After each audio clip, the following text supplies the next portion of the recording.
Unasema two term ukiwa pande gani ya Kenya? Unasema kazi bila break ukiwa kaunti gani?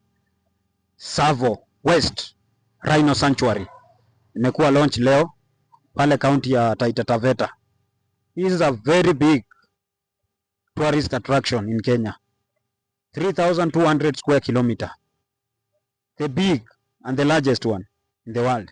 Hii ni kazi mzuri sana. Hii project itasaidia sana sehemu hiyo ya Taita Taveta, especially mambo ya tourist. So hiyo ni opportunity, kazi huko, vijana watapata kazi. Mambo ya tour guides, madriver, hospitality industry huko, mahoteli, watu watapata kazi. Na hizi ndio project tunataka. Kazi mzuri sana serikali imefanya pale. So hata wewe unaweza enda pale na familia yako hii December, uzunguke huko ujionee wanyama.